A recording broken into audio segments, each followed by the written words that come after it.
All right, so tonight we have two esteemed speakers, Neil Foster and Ian Kahn. They'll be talking about HRD version 6. And just before they get started, the folks from HRD were kind enough to donate 2 copies of HRD 6 that we will be raffling off at the end of the talk. So the tickets that Fred gave you as you came in, keep a hold of them. There will be 2 lucky winners. And those are valued at $100 each. So without further ado, we'll have Neil start.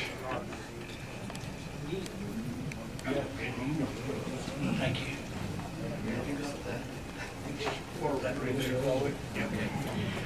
All right. I said to Mike while we were driving home from Dayton, I said, I can't wait to get there and find out what I have to say. One of the things I wanted to point out to you is what? Oh.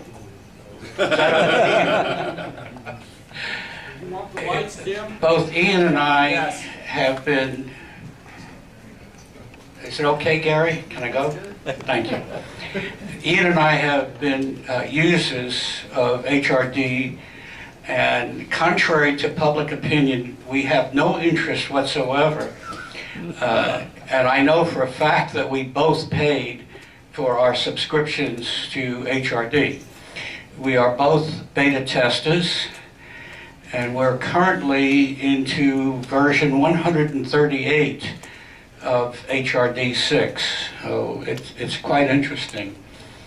One of the things that people always asked about in the past was documentation. Version 5 had virtually no documentation. This is version 6 documentation. It is on the web,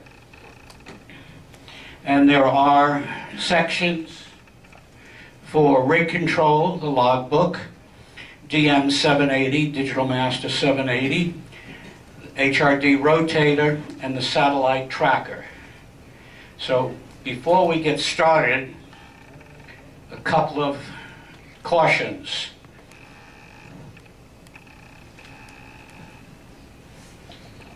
Please. That's, I think, Wes, did you write that? No. Okay. Our purpose is not to sell you HRD. If you're using something else and you're happy with it, great. If you're interested in HF radio, DXing as I am, it can't be beat. It's a terrific program. There are others out there that are very good too.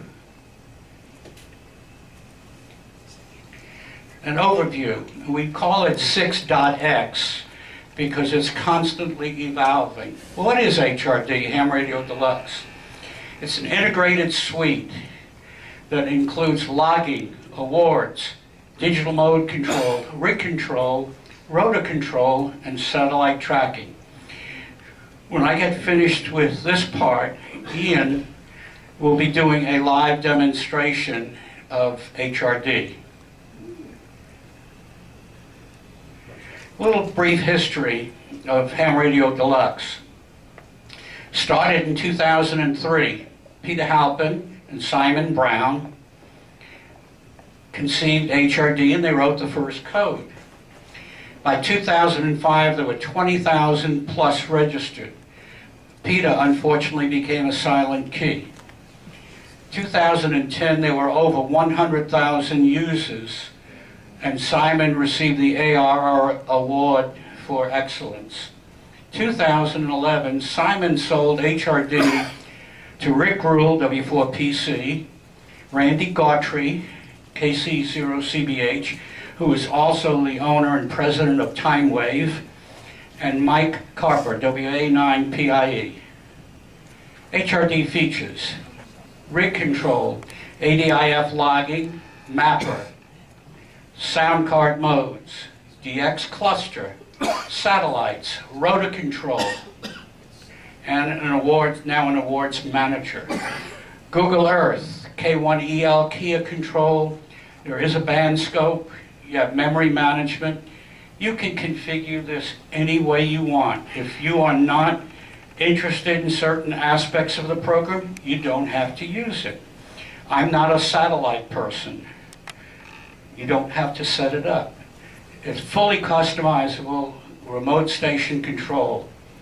Even if you have an older radio that does not support CAT control, you can still use the program. You use it in what's called a demomatic mode. The difference is you will not have rig control. If your rig can't be controlled, there's nothing you can do about that. Some of the new features in version 6 over the older versions, 4 and 5, is new awards reporting based on the report you choose. Improved cluster filtering, multiple bands, multiple modes, zones, splits, unsplit, QSX. Let me explain that. If you are in the cluster and a report comes out that KM4IK is at 14.205 and listening 14.210, that's split. If it's reported, you click on that spot. It will set your AVFO, which is most likely the one that you're listening on, or transmitting on, and it will set the BFO to the other frequency. That's called QSX. And it is extremely common today with de-expeditions. Almost all of them go split. Okay. The cluster at a glance, and you'll see that in just a moment. It may not make sense to you right now, but I'll show you some graphics of it. Improved ADIF download to support the awards field. Auto update country on a unique call file, new call sign lookup that has 99.9% accuracy when used with QRZ. QRZ likes you to use their service. And if you are a member of QRZ.com, I think it's $29.95 for the year, it will, when you see the ALE, the add log entry window, it will automatically populate virtually instantly the station. One thing I did want to mention, recently some very, very poor information was circulated about a day before I left for Dayton, where they said that HRD did not work with LOTW, Logbook of the World, uploads. That is totally false and totally in error. The problem was created by the ARRL because they changed the way you upload to LOTW. And it was just a question when Rick Rule, who was the head programmer, found out about it, he wrote a patch. And it took care of the problem. So it was not HRD problem or any of the other programs. It was a problem that the league had created. You now have a contest interface to N1MM. Avid contesters like that program, and you can bring your logbooks in. A lot of people always like to use FSK as opposed to AFSK. One is frequency shift keying and one is audio frequency shift keying. To the receiver, they cannot tell the difference between FSK and AFSK. The advantage to FSK is that you can use the filters in your radio to control what you are hearing. And it is popular. It was not able to do that before. It now can do FSK. DX Cluster now supports all of the forms of the cluster, AR, CC, and packet, as well as Spider. Those of you who have been using version 5, remember you had the Super Browser, and that is now called Super Sweeper. And it will support not only PSK, all forms of PSK, it will support RSID, and it'll give you CW, very much like the skimmer. And you'll see a picture of that as we go along. We have layouts in the program. You can use the ones as they come up without changing anything, or you can customize it. I've changed mine. I'm sure Ian has changed his too. Coming up will be a label maker. It's actually in there now. But the problem is that the text is so tiny, you need a microscope to see it. So that's going to be coming probably within 2 weeks. There'll be wiki links to country and island information. You notice I'm saying 6.0. Some of these are already in, some will be coming very shortly. You can save all of your user settings in a common file or registry hive so they can be used for all applications. You can save, restore them, support now for Tentec Eagle, the new Yaesu FT3000, the Kenwood 990, if you can afford one, and the ICOM 7100, SMTP alarms, and a cluster for spots. You can get verbal spots. The CW Super Sweeper, which we talked about, and we'll show you that. Direct DXCC awards.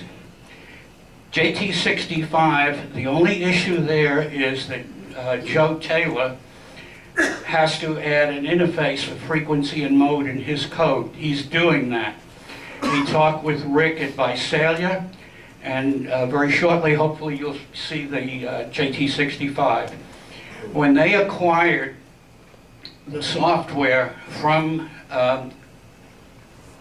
HB9, there were 30,000 minor bug fixes, 2,000 major bug fixes, and 35 incomplete Simon items that were completed. Simon was a great programmer, but he was one person. He got off on a track. His track is now he's interested in SDR, software defined radio. So he kind of left a lot of things unfinished, uncompleted in HRD. I wanted you to just see a quick picture of the station that I use, and you'll notice I use 3 monitors. Ian is a lot smarter. Ian's a lot smarter than I am. He uses 4 monitors. That's because he's younger. But typically, if I am running HF, you'll see close-up pictures. This is running a cluster and the logbook on top. Here I'm running Digital Master. If I'm not running Digital Master, I'm running PowerSDR, and above it is Mapper, which is integral to the program. Why do I run Mapper? Is simply because at this point, I'm very interested in 40 and 80 beauty DXing. And that will give me great line.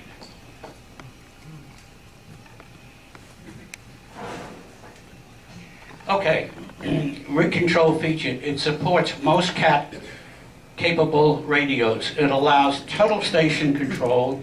You have band scope, DX cluster transfer, K1EL, and other keyer interfaces. I use a K1EL. You have memories. N8VB VCOM is virtual port, and rotor control. And Mike and I saw some very interesting demonstrations on rotor control. If I have time, I'll tell you a little bit about it. When you first boot HRD, I call it a virtual radio screen.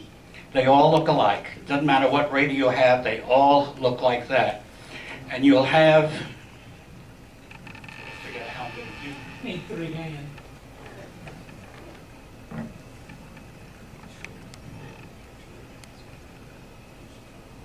you have, can you all hear me okay? No. The microphone up. That's your AVFO. This is your BVFO. And you have all of these control buttons. Oh, thank you. All of the control buttons here, and the sliders on the bottom where you control AF, RF, etc. Thank you. This is the same screen with the band scope.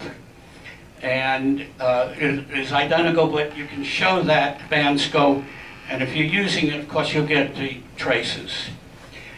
All right, logbook entry, what's called ALE. This is ALE, and it's a window that can pop up. This is not the way I use it, but I wanted you to see a blank. This is what it looks like before it's populated.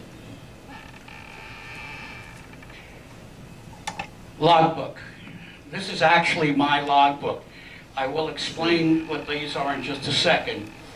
On the top part, I only list the most 5 or 6 recent log entries. There's no reason to look at it anymore. I'm more interested here in the spots from the packet cluster. I use V7CC Lee Sawick's cluster. He lives in British Columbia, supports it, he's a great guy, and is very, very responsive, and it's free. What you're looking at here, and again, as I said, it's customizable. Even in this logbook, the packet cluster, pardon me, is customizable. You can move these columns around, which you can't do as easily in the parent V7CC cluster. Right here, what you're looking at, C means country, M means mode, B means band, and you notice this one right here. This is where I chose to put it. L meaning LOTW, that person, that station uses LOTW. And again, you can move these around however you want them. I'm interested in the country, and then the call sign, LOTW frequency, etc. If you have a rotatable antenna, it will show you the beam heading. And if you bring up the ALE, the ad log entry, it will show you the reciprocal. If you have to go long path, that's short path. The date, the distance, you don't have to put those in there if you are not interested in that. And who the spotter is. And then the state of the spotter, and then any comments that they may have made. Awards analysis. There are different sheets that you can bring up on award tracking. This is actually not mine. I believe it's Mike Harper's, PIE. And you can track all of the different awards, and you notice over here, these are all of the awards that can be tracked. And probably more will be added. Different form, and here they've got the awards tracking and the cluster here. It supports Spider, CCAR, and a packet cluster. You have a band map, and you can click on the call. For example, right here, if I wanted to work that station on 7258, all I do is I put my mouse and click on it, and you'll hear a beep, and the radio is now QSY to that frequency, to the frequency and the proper sideband. This is what V7CC Cluster looks like in its native form. It's pretty much fixed in its format, but HRD can manipulate this, and all of this information at the top is your login. I have V7CC set specifically to accept spots from K, United States, VE, Canada, and XE, Mexico, because there's a good chance that I will probably be able to hear those stations. I'm not interested in what the guys in Poland or Bangladesh are hearing. So I filter out those spots. Over here, and you can do the same thing in HRD, you can select a band. If you want to only see the spots, the 17 meters, click on it and that's all you'll see. Again, here is an overlay of the VE7 cluster. There's different ways you can display this. Okay. Remember I showed you before the little marks. Okay. Country band mode, where it has the little triangle with the plus in it. It means you've worked that call sign and it's confirmed. If it's checked, it's confirmed. X means you haven't worked them on that band, you haven't worked them on that mode. And that is, it keeps track of it for you, and when you bring it up, you'll see all of that information. It supports all of these call sign databases: QRZ, QRZ, CD, Buckmaster, RAC. Those have been around a long time. Remember the old, what they call flying horse call book, when it was about the size, two of them, about the size of the Atlanta phone book. Well, that's RAC, Radio Amateur Call Book. It's now being supported overseas. They bought it. hamcall.com and callbook info. When you log in, this is Rick's sheet. For lookup options, you can list, for example, your username, your password, and Rick, of course, has them all because it's for business. I only have QRZ.com, but you put it in your password, and when you click on the window to bring up the ALE, Ian, I'm sure, will show you, it will populate it just like that. It goes right out and populates the ALE window.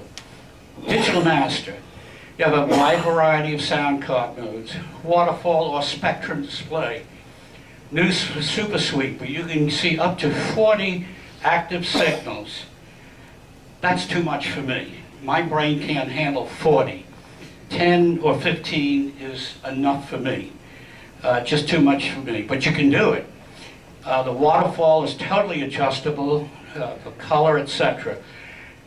You have an integrated logbook, you have macros, or canned conversations. A lot of people use them, and certain information, and you have macros. I've created macros for contests. I'm not a contester, but I'll get in there sometimes and do the short exchanges that they require. Push-to-talk control, either Vox or TNC or via HRD. DM7, and I sat down and I counted them, supports, I won't go through the whole list, supports 15 different modes and 92 different formats in digital communications. That's pretty impressive. I did not include JT65 because it's not in there yet, but it will be. But you can see probably the most popular are going to be PSK. And for those of you who may not know what that stands for, it's binary phase shift keying, or QPSK, quaternary PSK. That and RTTY, RTTY, Teletype, are probably the most popular. You see that a lot. More in contests. Held is sometimes called Feldschreiber or Hellschreiber. It's pretty old, developed by the Germans. A lot of people like to use it. Olivia is very interesting because I have made Olivia context purely by accident. And I say that because if you see, if you're looking at the waterfall, and sometimes you'll stumble on something, maybe not, you really can't see it. You click on it, and it's perfect copy, both ways. Olivia is amazing. It really works well in very low conditions. The Super Sweeper sweeps the passband via the sound card. It decodes CW, RTTY, and BPSK. Most people just call it PSK, phase shift keying. And as I said, it'll do 40 signals simultaneously. What you're looking at here is the waterfall display, and we are in PSK 31, which is probably the most used form of PSK. You notice that we're clicked here. When I click on that with a right mouse button, well, first of all, with the check mark tells me that that is one of my sheets. I've worked that station. Automatically, it fills in the ALE, add log entry. And the way I have the macro constructed, when I clear off with him, it automatically transfers all of this information to my logbook. I don't have to do anything, it does it. If I don't complete the contact, right here at the bottom says reset. It cuts it off. What we see here, a lot of people don't know about this, it's called RSID, Reed-Solomon Identifier. RSID, and I use RSID, it's an option you can turn on in HRD. It will pop up, a little pop-up window here, and this one says BPSK31 transmission, etc. Click here to select. And you just click there. If the other station's using it, you'll get the message. And you can see here other signals. Sometimes you'll hardly see the signal, but you look for that little spike. And that little spike tells you there's a signal. There's a pretty good one. You can also tell that that guy may be a little bit broad. Typically speaking, in PSK is about 35 watts of audio drive. And the proper way to run PSK is if you have a 100-watt radio, you set it up for 100 watts in sideband, and you reduce the audio drive with your interface. I use a rig blaster. Ian uses a signal link. They both have a control where you can reduce the audio drive, and you set it for 35 watts. Okay. What you're looking at now, before you actually see Super Sweeper, these are all of the modes that can be run in the Super Sweeper. Something new. Before, you could only run PSK 31, 63, and 125. The faster you go, the more bandwidth you're going to use. Which is why PSK 31 is so popular, because it uses very, very little bandwidth. I call that electronic ticker tape. Right now, it's in RSID 45, and it will scroll, and you can read the text, or click, and it'll take you to that station, and revert to the other window. Oops, pointing at the ceiling. Okay, rig control. It supports most CAT capable radios.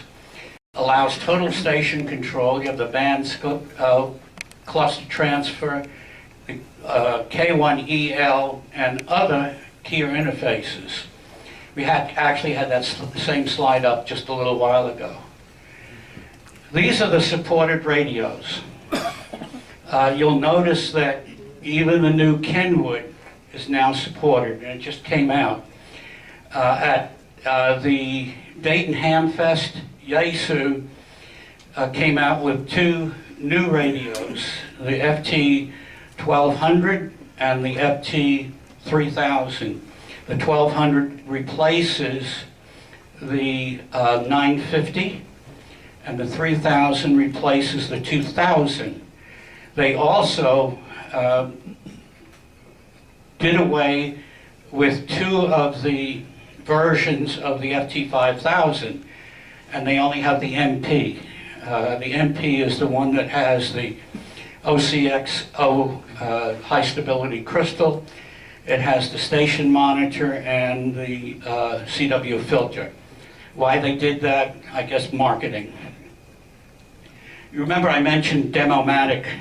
If your rig does not support digital, you can run it in as an FT2000, a TS2000, a 9000 Yaesu, a 480, K2, the Orion, or the 570.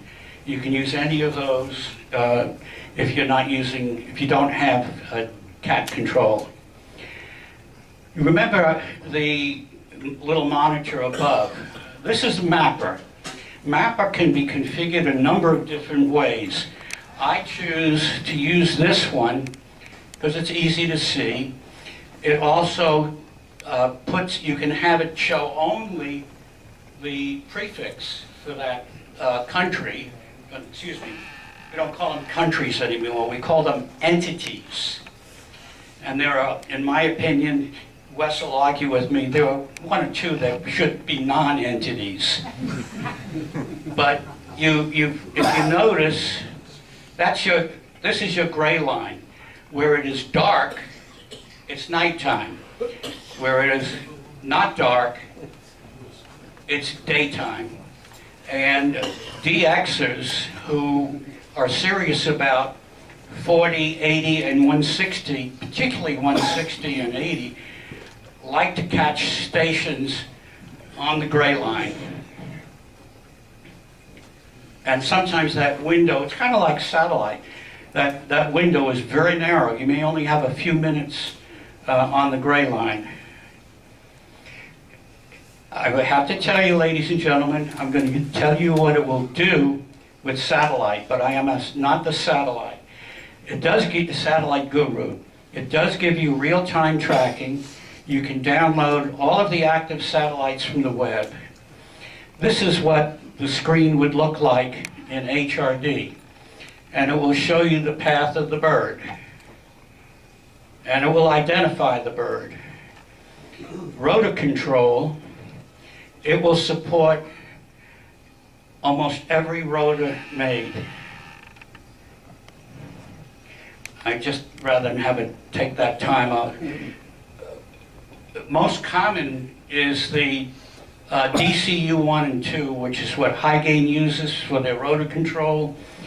Also, the MDS RC1, which is produced by fellows down in Moultrie, Georgia.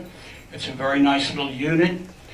And the GreenHeron RT21 is a very nice rotor. Mike and I watched a demonstration with the RT21 that was absolutely slick. Using a touch screen, and you can use any computer with a touch screen. You merely put your finger up and touch it, and it will turn the rotor to that place, or you can go like this and it will sweep the arc. That's free software that Jeff has come out with that only works with the GreenHeron. Even the Yaesu 450A, which is a little bitty rotor, Yaesu does not make an interface for it. They don't. You can still use the GreenHeron because it will support, for whatever reason, Yaesu made the motor on that particular rotor, 450A, 24 volts AC. All the other rotors use 24 volts DC. But the Heron can be configured for any rotor, any voltage, AC, DC, doesn't matter.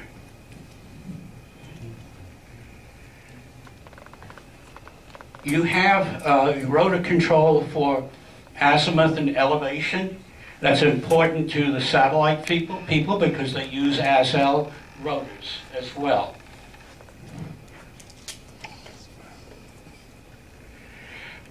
This is an interesting feature in HRD. I can't show it to you except if you look over here, that's Marietta. I've got it centered. If you take and you move your mouse, it will change the arc. So for example, we're facing into Africa here, and you set it to the width of your beam. Every beam has a beam width, and then you can aim it and it will tell you what the beam heading is. It's just something else that you can do in HRD. Other enhancements. I use this a lot.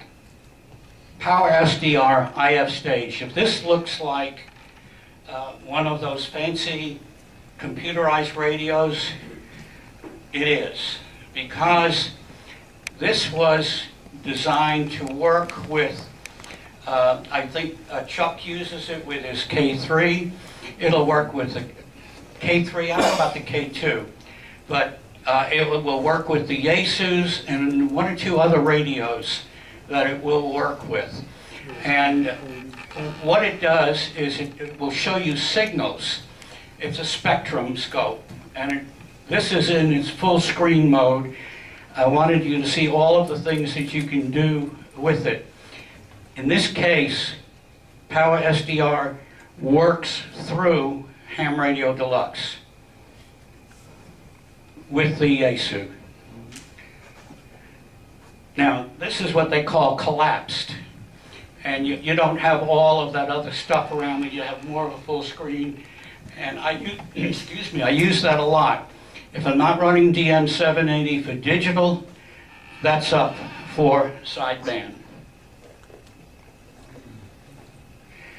Okay, just to sum up, and rig and rotor control, now 10-tech eagle support, QSX on spots, unsplit on F4. You can use the defined band map, rig control for DX77 and DXSR8, and all of the other radios. There's even rig support for the older radios. You now have rig control for the M-square rotor, the MDS RC-1, and the GreenHeron RT21, which is the newer one. You have iPad and iPhone support with Comcat Mobile. I have it on my iPhone. This is what it looks like. And you can do rig control from your iPhone. Super Sweeper, used to be Super Browser. Coming, JT65, FSK, UCW1XX, meaning different versions of it. It was a USB, it's a legacy product, but it's still supported, and it works. The direct for the 495 keyer, the 434 voice keyer, and you have improved Winky support. You can run Winky from Logbook without DM780. Actually, you can run DM780 as a standalone program. It uses the AD1C country list, 64-bit parallel port support. You can completely uninstall HRD. A lot of people, when you uninstall a program, it leaves bits and pieces. You can totally take it out. You can save your log in various formats, text, delineated CSV, DBase, XML. You can bring in, if you're using different logging products, you bring them in.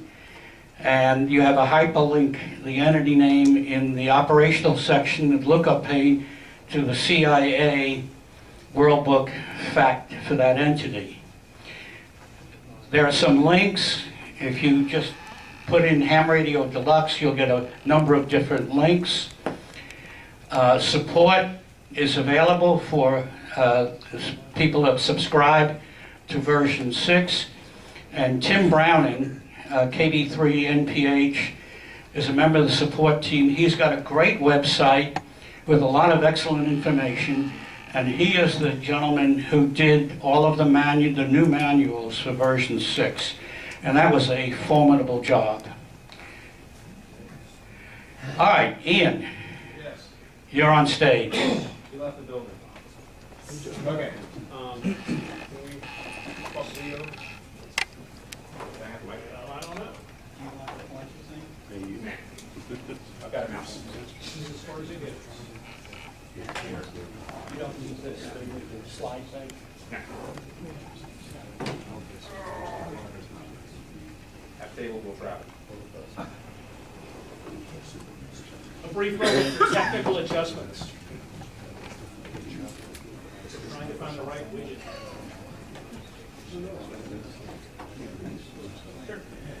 You need more light? Yeah.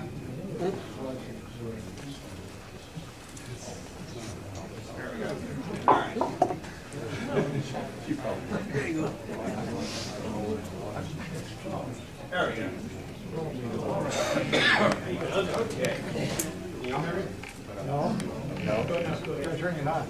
Turn it on. It works better when the audio guy turns the audio on. So I'm not going to start with this. This is the logbook. I'm going to come back to this in just a moment. So DM780, or HRD version 6, which I am currently running with my trusty FT817. And I have a signal link connected so that if there are any signals out there, I can show you what the digital stuff looks like. As Neil pointed out, a lot of the features that you see here are pretty much defaults. Your VFOA, VFOB, signal strength indicator, and it looks like 20 meter digital as I'm getting some strong signals on my ham stick. You can choose your band, just a simple click. Different sliders for different bands that I have enabled. These buttons in this panel here and in this panel here actually are custom to the radio that you have connected to, that you have HRD connected to. I get a different setup for my K3 at home than I have right here. So that does change. This doesn't change. None of the rest of this changes. But you have very easy changing of frequencies and modes, and this is common to just about all versions going back several years.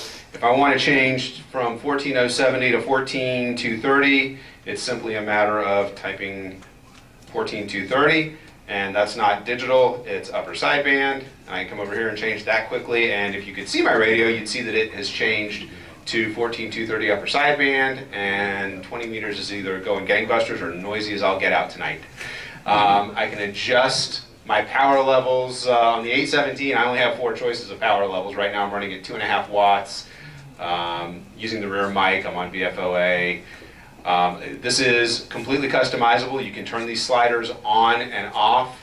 Most of the customizing happens either in the customize menu here, where you can change layouts, you can change button colors, you can change what the faceplate looks like. Everything that's configurable is either here. You can change how your sliders look, whether they are on or not, the layout, how they look, you can change where each slider is. So very, very powerful software. And this, of course, was pretty common to all of the modes, or all of the versions going back. I'm going to bounce back over to digital here so we can see if we can take a look at DM780, and I did not want FM. I am mousely challenged this evening. So we're going to go ahead and go to DM780. There we go. This is live as we're looking at 20 meters right now, and unfortunately it's really noisy and not doing a whole heck of a lot. The macros here are all very easily editable. Just a simple, well, they should be easily editable. A right click and you can edit the macros. You can enable them by mode. Just all kinds of configurable information. The add log entry window that Neil was showing you. All you do is right click on, I don't see a legitimate call sign, so. Click on yours. Mine may not work because it is mine. Yeah. Yeah, mine's not there, so it's not going to work. If you're in the if you're in the receive window and you right click on a call sign, it'll pop up a whole list of options, and that'll enable some of the features that Neil spoke of, where it'll automatically log for you and do all kinds of other nifty tricks. And it'll track call sign, everything. What is really neat, this is the super browser here. And here's the drop down that Neil was talking about, where you can choose your mode. You can stop and restart it if you need to do a refresh. That's new in this version. Your history is new in this version. I really hate that 20 meters isn't more active right now, because unfortunately that's the only antenna I have with me. You can activate the rotor program. Let's go back over here. And, well, I had it over here. You can activate the rotor program, and unfortunately I don't have a rotor attached, so it's just going to bounce. Yes, sir. You know, it's a big event, they flash on the screen, but the parents of so-and-so, please move back to the room. Yes, sir. We have a request, I need to interrupt you Okay. Okay, Sam, you know Sam, he introduced himself from Mill Springs. He was on the TechNet one night. He has to leave, that's why I'm interrupting. He has to leave right at 9. Someone on the TechNet said they would sell him a power supply, 7-amp power supply, something like that, for $20. Does that ring a bell with anybody who's here tonight? Huh? Bill, do you have it with you?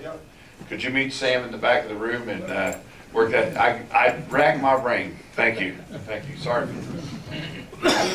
This concludes our PSA for the evening. Okay. Did the rotor control not open? I closed it. You can tell I practiced a lot for this. So this is the HRD rotor control. I don't have a computer controllable rotor, so I don't use it. It thinks I live in the That's what I was showing you. yeah, it thinks I live off the coast of Southwest Africa, which I don't. But that's because it's not. But a lot of this is new functionality. The rotor control was not this feature rich in the older versions of HRD. This is all new features. If you come over the map and move around, it'll show you bearing and your beam width based on how you set up to whatever location you're trying to reach.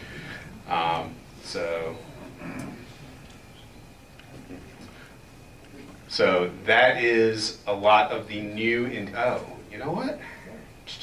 This will make Jim happy, or maybe it won't make Jim. Jim, don't look, because I'm going to show people how to cheat on CW here real quick. Oh, no. I have, in order to test it, I have turned down the volume and worked with people completely. Not a lot of contacts, but 2 or 3 contacts, just to see if I could do it, and it works fine, so. Let's try 14.021. Ian, Yes, sir. Go back to that and switch your mode to upper sideband, Any particular reason? because that's what PSK31 is always on, is upper sideband.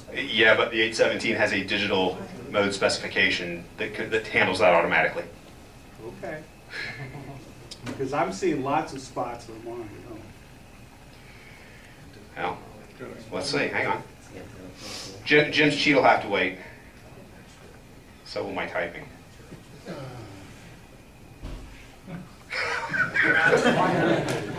Is there anything mundane, like can you turn the speaker? It's only Tuesday. Think like about the rest of the week. Yeah, it's just out of curiosity. Okay. Well, the speaker controls on the radio itself, as with most rigs. HRD isn't that sophisticated yet. So are you coming like pre-pot? One thing I would like to mention while Ian's setting that up, See, this is for, the ESK Yeah. can be sent and received in upper sideband or lower sideband. It makes no difference. That is not true of the other modes. Typically, the digital modes are all in upper sideband. Years ago, when people ran RSID, regardless of the band, it was in lower sideband. That was the tradition. Not so anymore. So if you are running RSID and you've got a lock on a really good, strong signal and you're printing out garbage, click on, there's a button on the DN780. If you are in RSID, it says reverse. You hit that and it flips it to lower sideband. There's some guys that still won't change, and you'll start to print out. So if you've got good copy and you're not seeing anything, reverse the signal. and that would be that button right there. All right, so I was in PSK. So anyway, that is DM780, a really, really, really fast and furious overview. And last thing, Logbook. Unfortunately, because we don't have an internet connection here, I can't show you the cluster on the Logbook, which is really a neat feature, and I was looking forward to showing it to you. As Neil mentioned, all of this is very highly customizable. If you look, this is my actual Logbook as of, I think, last weekend, over the past weekend. And what I want to see is date, time, call, the mode, signal reports, band instead of the frequency, name, and I have logbook sent, logbook received. And new in this version, in version 6, is, okay.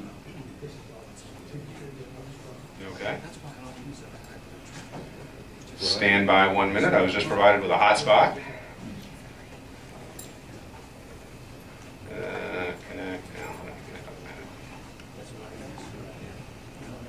Thanks to Bob, I now have internet connection, which means public network. We may run a little long here, guys. I apologize. So, like Neil, I use the V7CC cluster. Let's get connected. Thanks, Bob. Bingo! We have connectivity. So now, in Logbook, let's put this on 20 meters. Well, it works better if I connect. You launch the VE7CC, and then you need to connect in the Logbook as well. Bingo! Come on. Come on. There we go. There we go. So here we have this particular K7 FOC. Apparently I've worked a lot because I have K, which is the US. On 14023, I've got him band and mode, so I've worked him in CW apparently. And Neil, what's the S? I don't recall.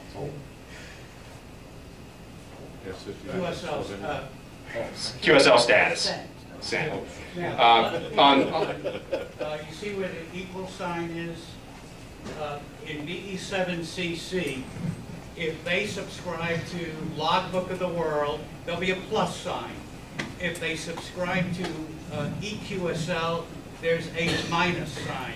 If they use both, there's an equal sign.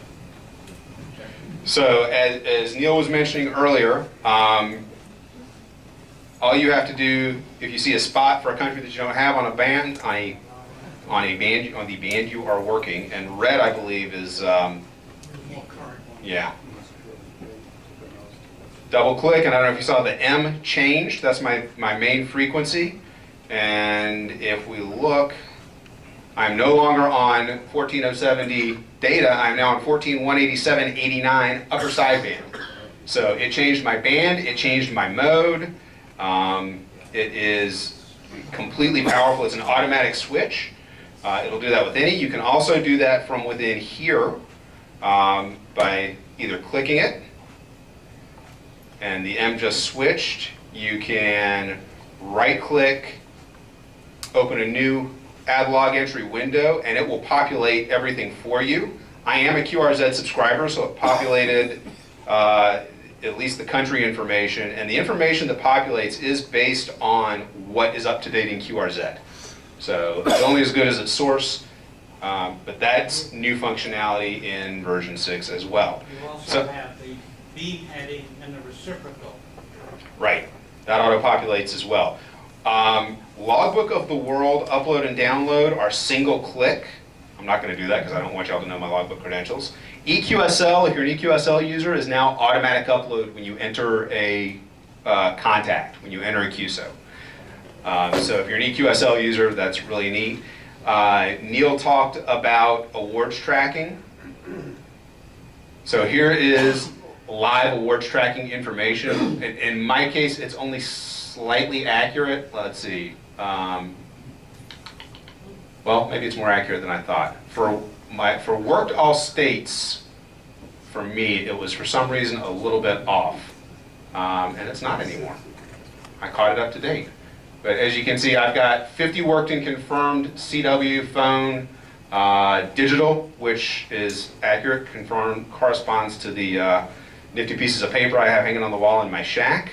It will show you how many entities on the band that you need QSL cards for that particular award that you're tracking, how many entities on that band you need for the award you're tracking, and how many you've got that maybe haven't been submitted yet. So if you want to upload to Logbook of the World or do paper and mark them as submitted in your logs.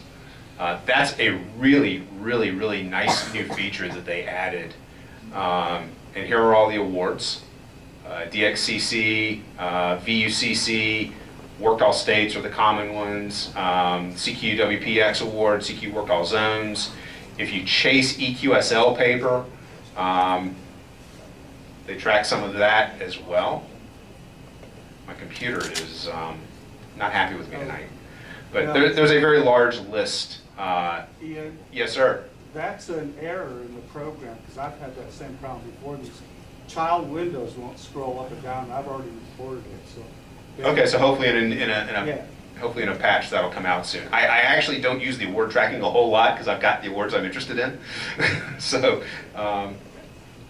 you can have it display awards analysis by Logbook of the World, by paper QSL status, years you've been active, and for me it doesn't do any good to go before 2007, but if you want to choose when you worked, or you want to see your award status by a certain year.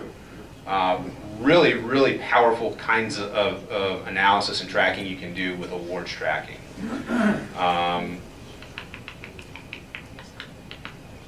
Neil, is there anything else that... Go back to your logbook. Yep, right there. Okay. Click on any spot. A spot?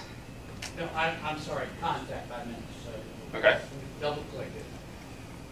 It brings up your ALE, and if you had other contacts with that station, it will be listed in the, it'll list all the contacts with that station.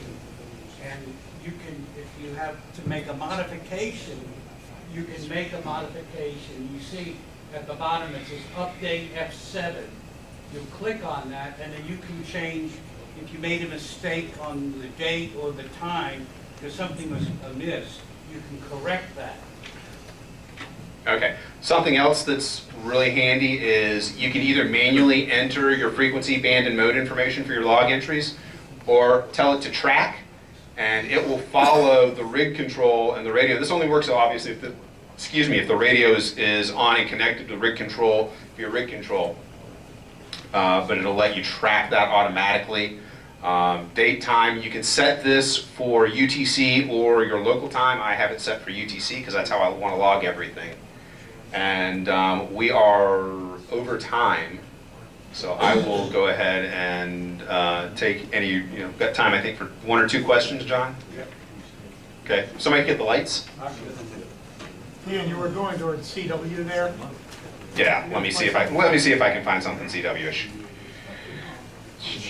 Is this Microsoft only? Yes. Yes. Yes, it is Windows only. What was I looking for? 14023 CW, okay. Now, there are no signals on 14023 CW right now. Let's see.